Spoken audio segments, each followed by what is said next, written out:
Good afternoon. I thought my minister was represented, so I don't need to say anything. But thank you very much for inviting me. It gives me great pleasure to be invited to offer the goodwill message on this occasion of the workshop for the validation of the National Cybersecurity Policy and Strategy 2020.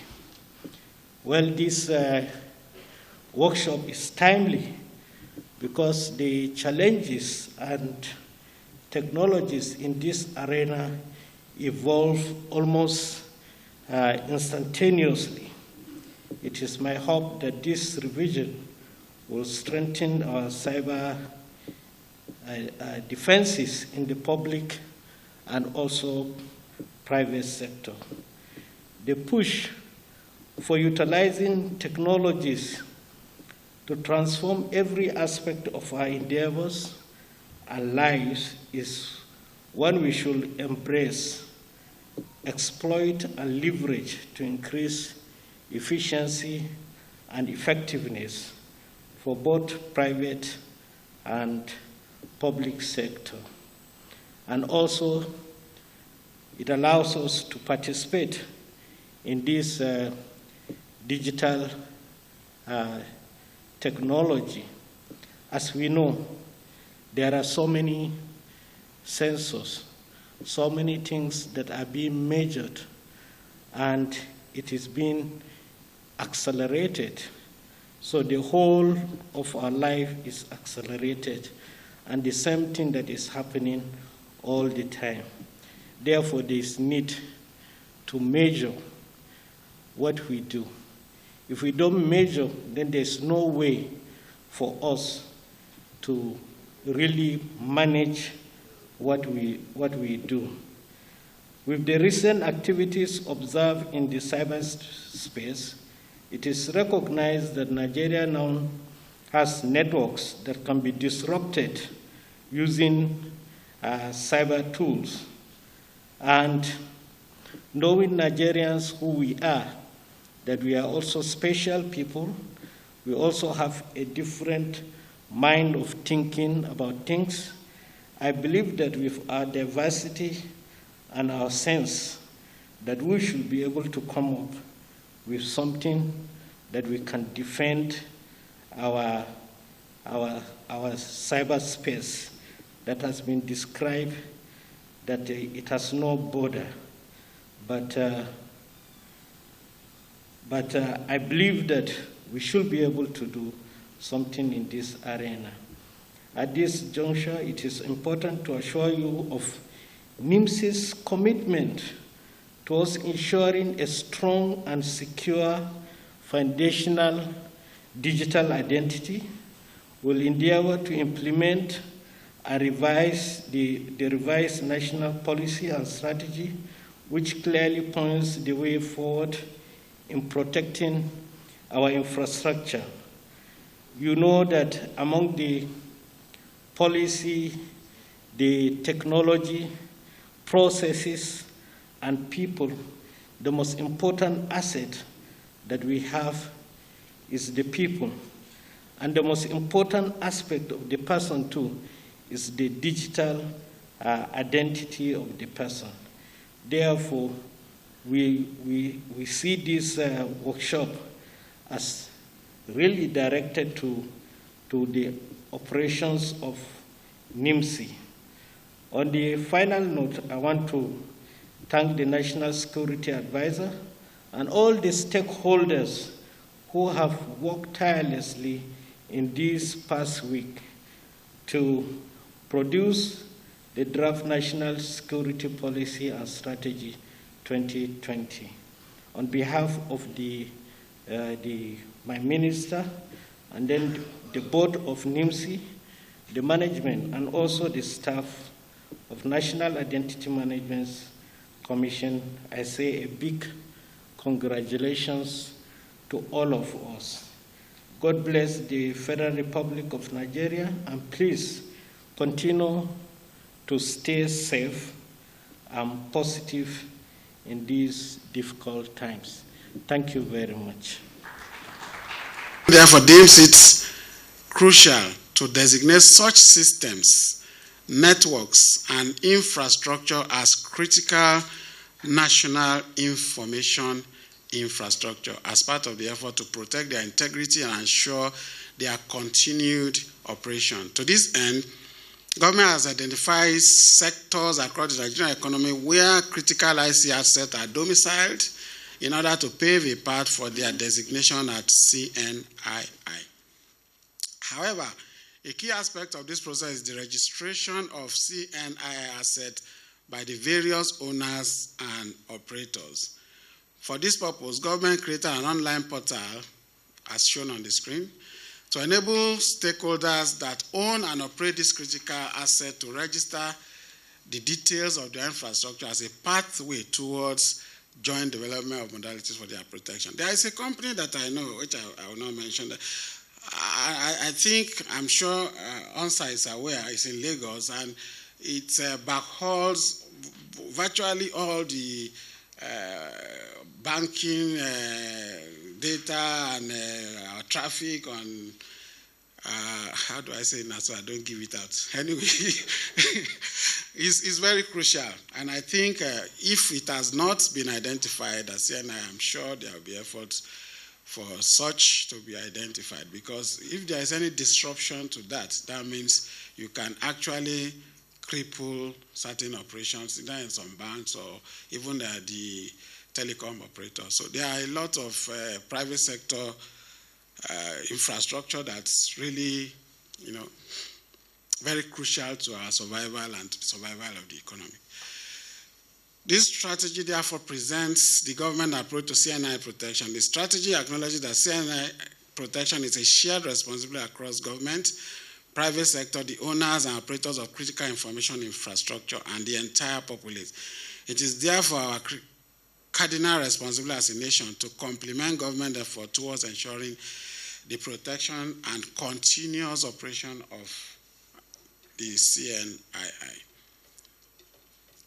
Okay, let's quickly look at, that's as a way of introduction, the critical information protection and resilience. Under this chapter, we have about 1, 2, 3, 4, 5.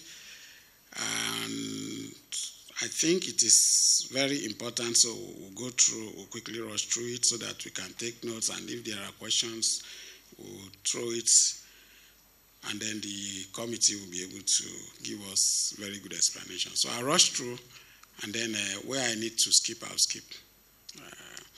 The strategy articulates the various activities to be undertaken by government and other stakeholders. Remember that it's not only government that owns the CNI towards CNI protection. To this end, Nigeria will ensure a comprehensive approach to critical information infrastructure protection and resilience, CIIPR, through the collective participation of stakeholders in the public and private sector, including owners and operators of CNI and the entire cybersecurity community. The government will assess risks to CNI through an intelligent and information-led risk management approach that we earlier discussed, and secure CNI against physical, human, and cyber threats through collective and sustainable effort. Truly speaking, when I think was it last week or so that somewhere Lekki was, that's not the toll gate. After that, the miscreants and hooligans were bombarding some places around there. There are some few places that are there that I was very scared, that I hope they will not go and enter and disrupt certain things, because that could have meant a lot of things to us. And that's the more reason why such areas that are very critical to our economic and security survival should be identified, and government should do the needful to make sure that they are well protected so that we have continuous flow of information. Nigeria, okay, let me see. I think I've done that. Nigeria will also ensure multi-stakeholder collaboration to set specific national priorities considering resource availability, progress already made, known capability gaps, emerging trends, and cybersecurity risks. This will drive implementation and will be supplemented by sectoral priorities. Performance measures will be set based on the goals and priority of each sector. We will continue to develop appropriate categorization of CNII in accordance with their priorities for protection based on their vulnerability and impact assessment. I like this area.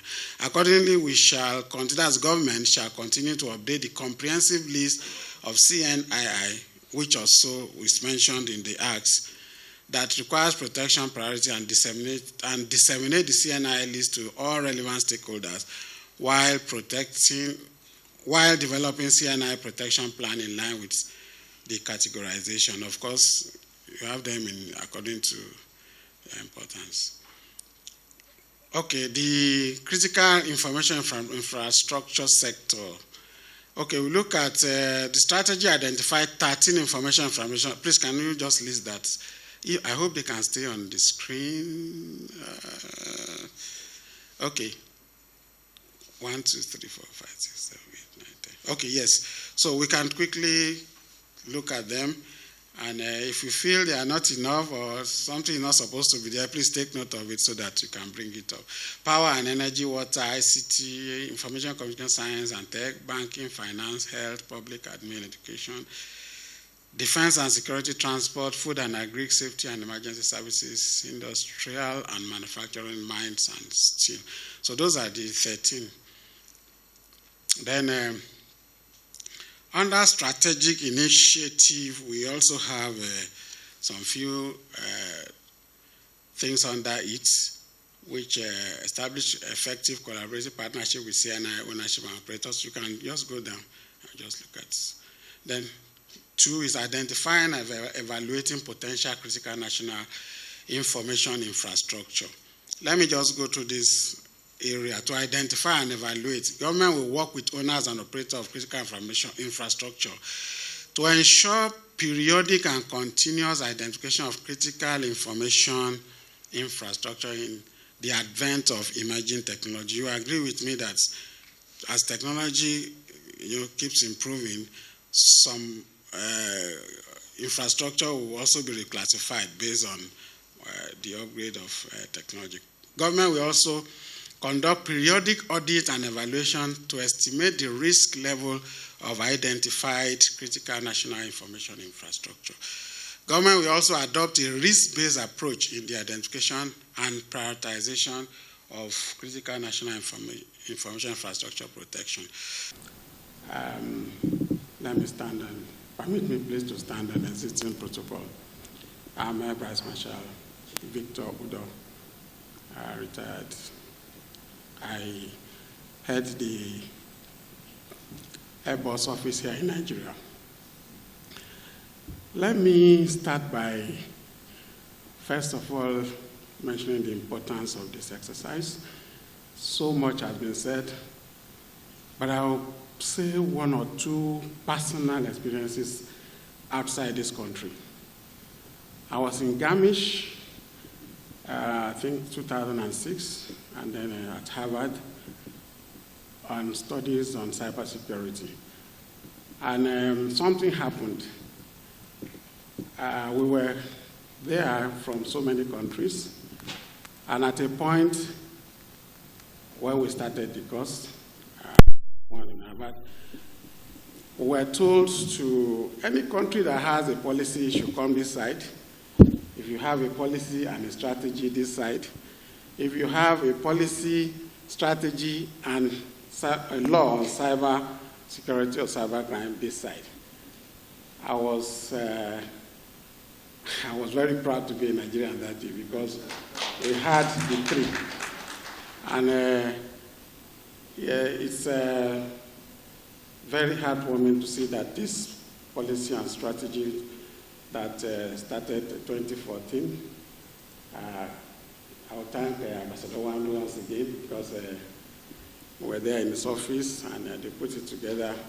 And to thank the office of the NSA for bringing up this again for review. I think it was for 5 years, if I'm not mistaken, and it's now for a review.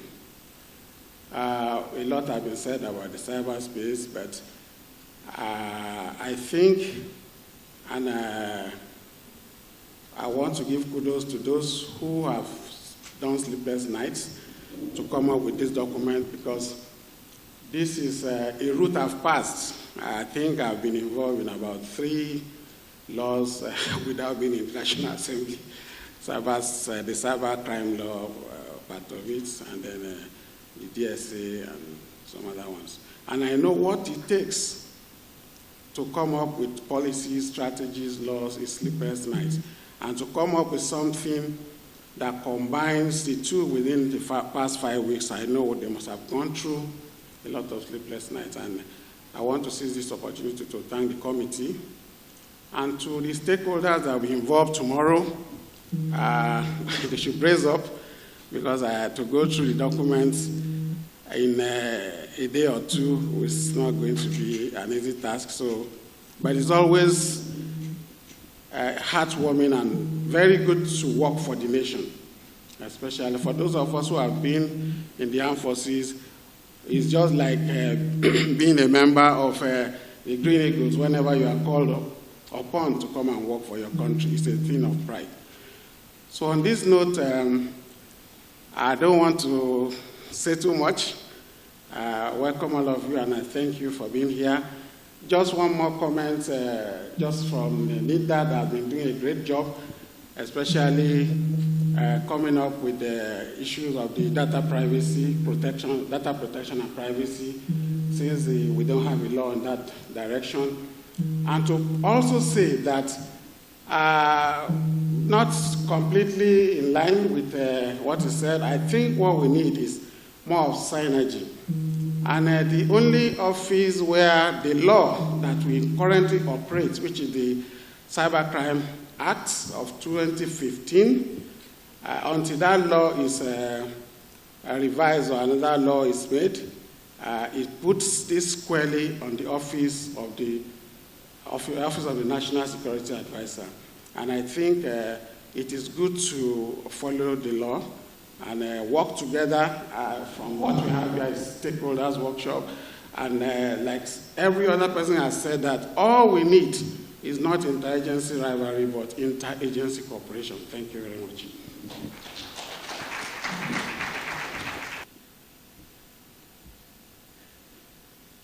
My name is Professor Tanko Ishaya, and I'm here on behalf of the Nigerian Computer Society. Here to give a goodwill message. On behalf of the President, Professor Adesina Sodia, the National Executive Council of NCS, and indeed the entire body of the Nigerian Computer Society, we first of all want to congratulate the National Security Advisor, and indeed Nigeria, for this timely and proactive initiative. We thank the NSA for giving NCS the opportunity to provide inputs towards the review of this particular document. And we said it has been a privilege for us to have the opportunity to review the 2014 National Security Policy and Strategy, and for us to have the opportunity to provide inputs that must have culminated into this particular document that is to be validated. This is quite timely, as more of our personal lives and business activities are being conducted online than ever, making cybersecurity a key issue of our time. Indeed, the involvement of multi-stakeholders in the review of the 2014 that culminated into this is a clear process in building a secure and trustworthy digital society. The future of cybersecurity landscape is hard to predict because the industry is constantly evolving in response to the shifting behavior of cyber criminals and the new attack that they develop. The events of the present can often tell us a lot about the future. There will be more hackers and cyber criminals to deal with. The more people who settle in one place, the more bad apples you have to deal with, and the more law enforcement that is required. The number of humans on the internet is expected to reach 6 billion within the next 1 to 2 years, and that will continue to grow. Artificial intelligence and machine learning will be a core component of the cyber security systems. AI systems are sure to become a major attack for hackers. Therefore, future cybersecurity software and personnel will be required to develop techniques to detect and counteract artificial intelligence corruption attacks. This developing cybersecurity talent becomes, therefore, necessary. And I just want to echo from the last speaker. I think one of the things that we need is synergy with all stakeholders. There are a lot of, being an academic, I know there are a lot of research and development also going on within the academia. And I'll call upon the NSA to also bring the academia with respect to research in this particular area towards bringing clear solutions and clear developments. I know quite a number of centers are emerging, and TEDFund and other agencies of this country are providing funds towards research in order to provide the technology that is required in order to provide a safe place for this country. The NSA, please be assured of our commitment, patriotism, and determination, and determined support in ensuring that whatever that we can do as a body, the ecosystem in IT, that we will do it in order to ensure that the cyber security ecosystem is safe and trustworthy for Nigerians. I thank you all, and God bless Nigeria. Thank you. Joining this event today, we are glad that this is happening. We, as Cybersecurity Experts Association of Nigeria, have been doing a lot towards the development of cybersecurity in Nigeria. And we're happy that this is happening at this time. It is our pleasure to join other stakeholders for this validation tomorrow. And please be assured that we are here and we will provide our support towards the development of cybersecurity in Nigeria. Thank you all for joining this session. Thank you.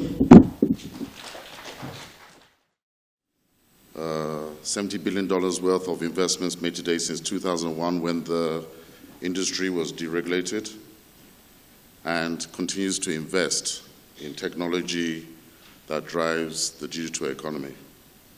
It covers communications, cloud, carrier, connectivity, and of course, enveloped by cybersecurity, which is really evolving.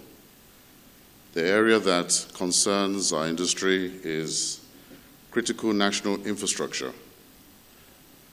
Under the broadband plan of 2020-2025, we aim to achieve a deployment of 120,000 kilometers of optic fiber cables to 774 local government authorities, as well as to increase the number of base stations and towers, which is still far behind other developed countries. Meaningful internet access requires this infrastructure, but it also brings challenges. And the challenges are, how do we use this infrastructure in a productive manner, in a safe environment? So we're very happy to be aligned with this thematic so that we can review a document that covers aspects that concerns not only investments, but the development of our nation for our youth. Thank you very much. On behalf of the Nigerian Internet Registration Association, the custodians of the .ng in Nigeria, we are bringing our goodwill message to the Office of the National Security Advisor. This is quite apt. It is the right time for us to look at our national cybersecurity strategy, considering that we have more than 100 million Nigerians right now that are online, and more are coming online. So it is very critical at this level that we strategize, and coincidentally, I happen to be part of the committee that is reviewing the policy and the strategy document. So we appreciate the Office of the ONSA for inviting all the various stakeholders across Nigeria, including the private sector, the different associations, so that we can come together to build a document that is worthy for our country. So thank you so much.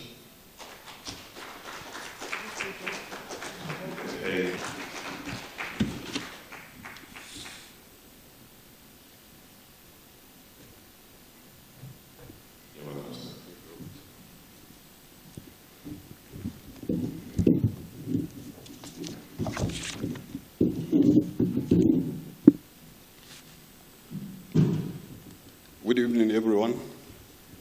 My name is Aliyu Mohammed. I'm the Permanent Secretary, Special Services Office of the Secretary to the Government of the Federation. Up to 3 p.m. this afternoon, the National Security Advisor was getting ready to be here with us. Unfortunately, or fortunately, he was summoned to the Bila on very urgent issues, and he asked me to come here and read his goodwill address. He will, however, join us in due course. If he cannot make it this evening, definitely he will be here tomorrow. So the NSA's address. The Vice President of the Federal, His Excellency the Vice President, Federal Republic of Nigeria, Chairman Senate Committee on ICT and Cybercrime, Chairman House Committee on ICT and Cybercrime, Honorable Ministers here represented, Excellencies, members of the Diplomatic Corps, the Secretary to the Government of the Federation, the Chief of the Defense Staff, Service Chief and Inspector General of Police, members of the press, distinguished guests, ladies and gentlemen. It is a great pleasure to welcome everyone to this auspicious occasion for the validation of the National Cybersecurity Policy and Strategy 2020. I thank you most sincerely for honoring our invitation despite your various tight schedules, and I congratulate everyone present for being part of this historic journey and great milestone for Nigeria. Our country is currently at a turning point in its history. A significant proportion of our population of over 200 million people are young and entrepreneurial. We are also witnessing a rapid surge in our adoption of the internet for almost all aspects of our daily life. For this reason, Nigeria is at the center stage in the current digital transformation, and the country is uniquely positioned to reap the benefits of the cyberspace revolution. Therefore, there is no gainsaying that cyberspace has become an engine for the enhancement of Nigeria's national security, economic transformation, and national development. However, like several other countries across the globe, the growth and development of our cyberspace is accompanied by significant inherent challenges. From the threats posed by cyber criminals and cyber terrorists to the use of internet, social media for propagation of hate speech and seditious messages, as well as the risk of breaches to government-sensitive data, it is almost impossible to overstate the challenges. Some global events, such as the outbreak of the COVID-19 pandemic, advent of the 5G, and the acceleration in the use of mobile devices and social media, have further widened the scope and diversification of these cyber threats. Over the last couple of weeks, we are witnesses to an escalation in the use of social media to disseminate subversive contents and incite violence, which played a part in heightening tension, causing unrest, spurring widespread acts of looting and destruction across the country. Therefore, in a bid to ensure that we effectively embrace and harness the benefits of digital revolution while effectively combating the heightening risk of cyber threats, the federal government of Nigeria has been proactive over the past couple of years to ensure progressive use of our cyberspace. In the year 2014, we developed our maiden national cybersecurity policy and strategy to provide us with the necessary roadmap for the realization of our national cybersecurity program. This national effort paved way for Nigeria to reach numerous cybersecurity milestones over the past 5 years. Therefore, in order to build on this achievement and reposition ourselves for enhanced engagement in cyberspace, it became expedient to review the National Cybersecurity Policy and Strategy 2014 and develop a comprehensive National Cybersecurity Policy and Strategy 2020 for the common good of the country. The need for the review was also in line with extant provisions for the national document to be reviewed every 5 years in line with global best practices.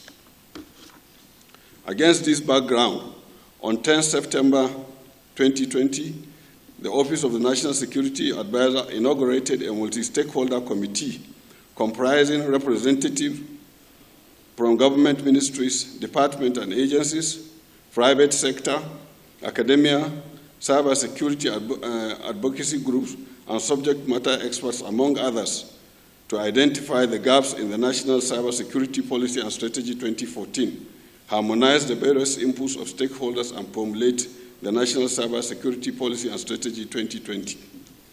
Over the first 8 weeks, the committee articulated relevant inputs from stakeholders across the country and the international community and developed a comprehensive draft national document. In order to ensure a whole-of-society approach in the formulation of the National Cybersecurity and Strategy 2020, the Office of National Security Advisor organizes this workshop to validate the draft document. While using this opportunity to thank the committee for their remarkable effort in developing the draft document, it is expedient for me to highlight that this forum presents us with a unique opportunity to contribute to the finalization of the document and be a part of Nigeria's cybersecurity success story. Therefore, I enjoin all participants to work together constructively and provide the necessary inputs to enrich and improve on the inclusiveness of the draft document. It is also necessary for me to mention that this workshop provides the opportunity for us to build the necessary relationships and networks that will pave way for better collaboration towards cybersecurity development in Nigeria. I therefore wish all participants a fruitful deliberation and successful validation of the draft document. I also sincerely appreciate Your Excellencies, the Chairman, Senate and House Committees on ICT Cyber Crime, Honorable Ministers here represented, heads of foreign embassies and high commissions in Nigeria, and other distinguished invited guests for honoring us with your presence and for the unalloyed support towards strengthening the development of cybersecurity in Nigeria. I am confident that together we can pave the path for the creation of new opportunities to usher Nigeria to a bright future driven by a prosperous cyberspace and digital economy. Thank you very much, and God bless the Federal Republic of Nigeria.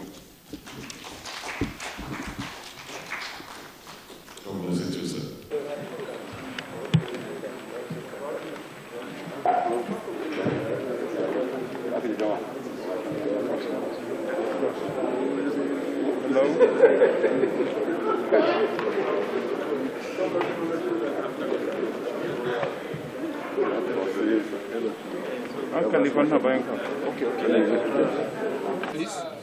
Not at all. As you know, we currently have an outdated policy and strategy document of 2014. So every 5 years it needs to be updated. This is now 2020, and we're very happy to have a policy document and strategy document that speaks to the changing and evolving landscape of cyber threats and cybersecurity.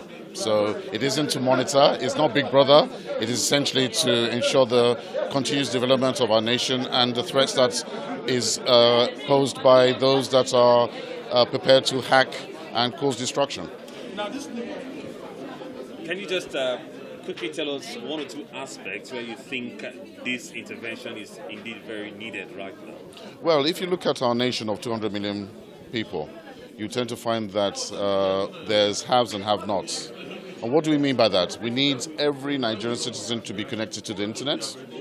That's a given. The Nigerian Broadband Plan of 2020-2025 speaks to that. We're looking at 70% broadband penetration by 2025, and with that increased penetration to the 774 local government authorities and the citizens, digital literacy is one aspect that we need to overcome.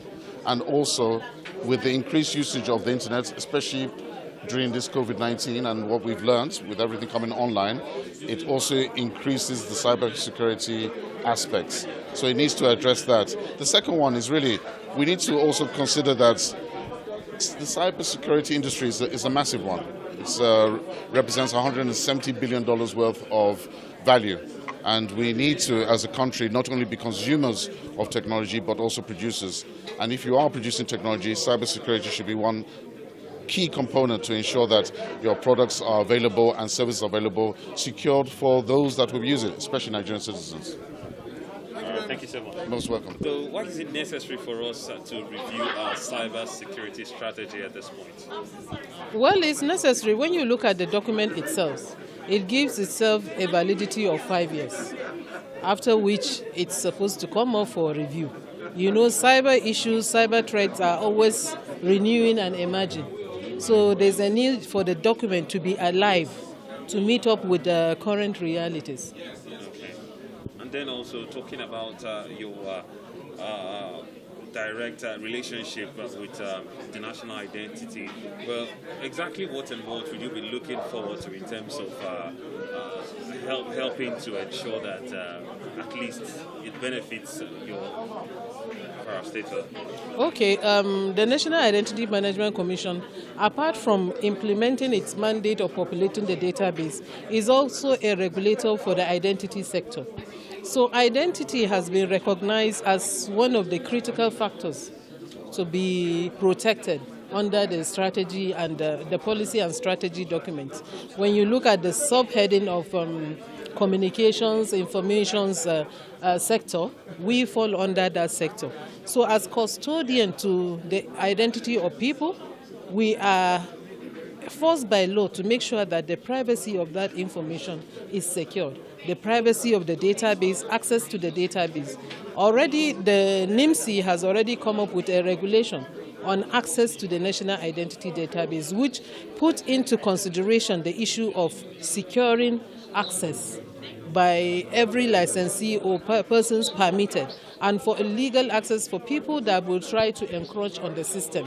And in addition to that, in designing the system, the Commission took into privacy by design. So in the infrastructure that we deploy for the national identity, privacy protection was the primary consideration in deploying every infrastructure that we have, the processes and everything. So aligning it with the policy and strategy, the cybersecurity policy and strategy document, is for us to enhance what we have.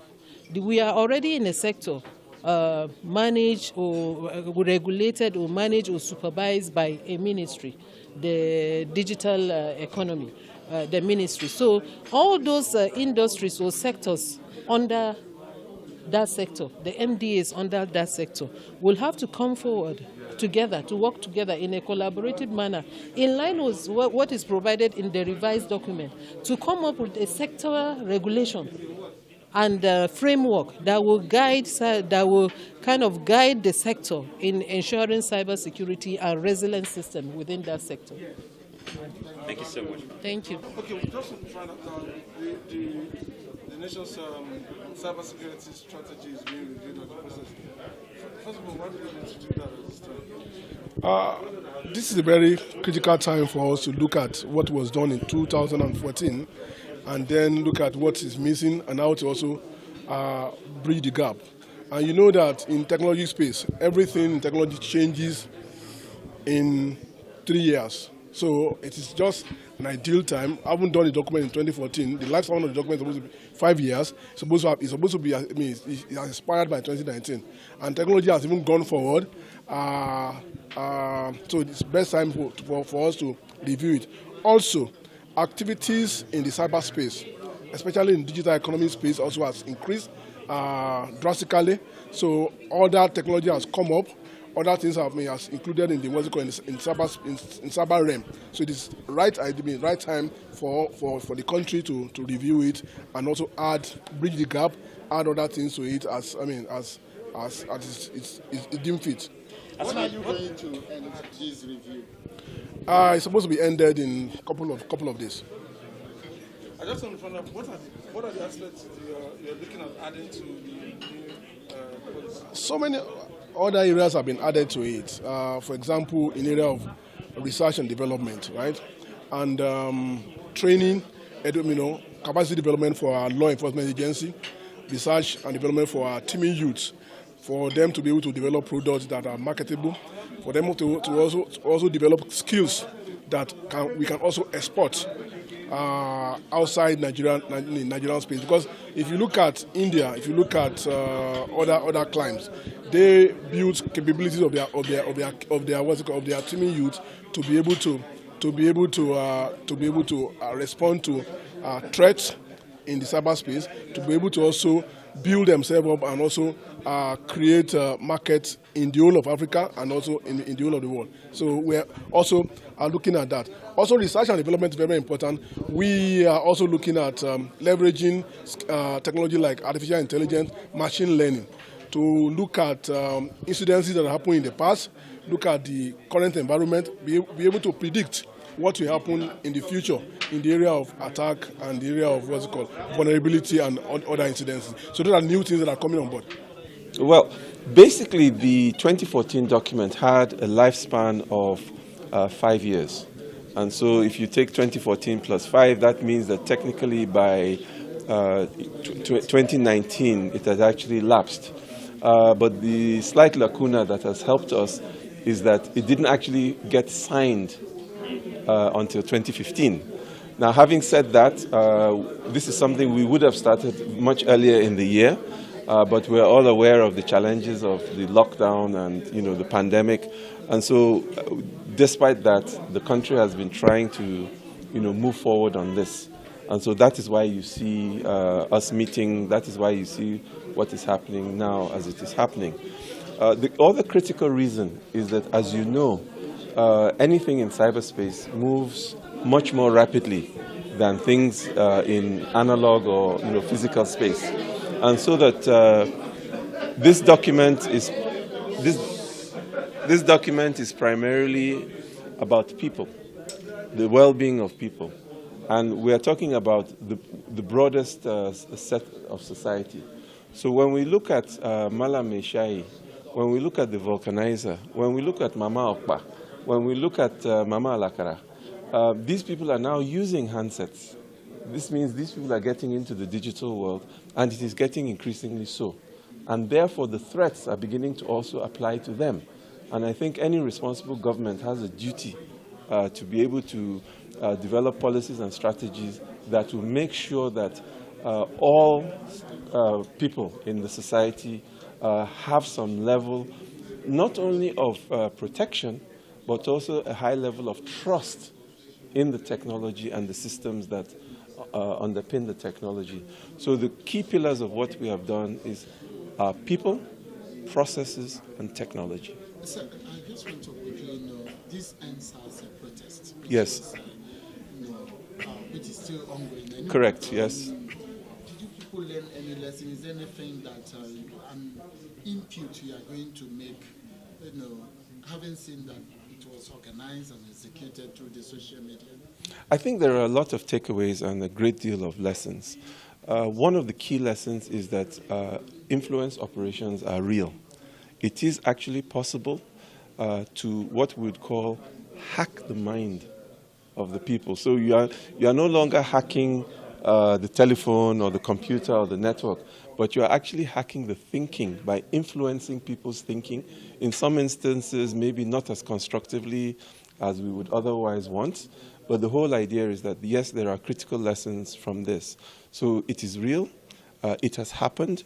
What do we need to do subsequently to be able to engender, first of all, better communication between the people and authorities? I think this is a critical thing.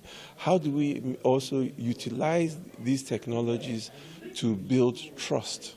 Because really a lot of things we've seen in some of these protests come down to trust. And also, even for some of the accused organizations, not just the accused people, there are ways this technology can help us to be able to monitor and make sure that certainly these things don't repeat again in our society. Commodore, what is your particular interest in this cybersecurity review? Well, my particular interests focus on the defense sector, how the defense organizations and other ministry and department agencies of government who are operating in the defense sector to really participate in the activities of the cyberspace.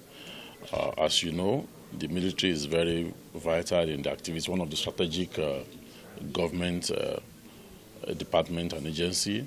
So our activities in the cyberspace is very critical, and that is why in the wisdom of the National Security Advisor, I consider it very necessary to involve the defense sector in this review. After this time out, what are Nigerians going to be expecting from the outcome of this particular engagement? Well, like we said earlier, that the document is a living document.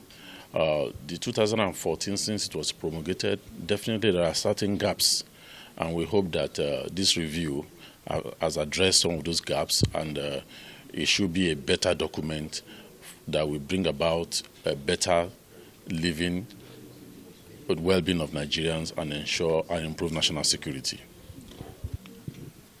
Okay, so talk to us about some of those areas where I think there must be interest right now talking about the review.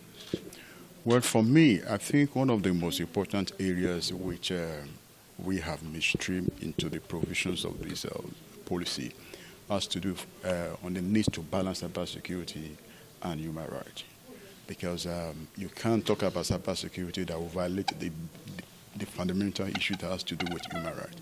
Then secondly, we also look at the possibility and the need for us to mainstream capacity development, and which entails the need to develop our own indigenous capacity. Then another area that we are actually looking into is the need to recognize cybersecurity sector. Because if you don't have the sector that can galvanize private sector investment into mainstream that capacity building and the necessary infrastructure, then we are not going to have that capability we are looking for. So for me, what we have done is to ensure that the government recognize the cybersecurity sector and they provide a regulatory framework that will enhance standardization and at the same time inspire private sector investment in that context.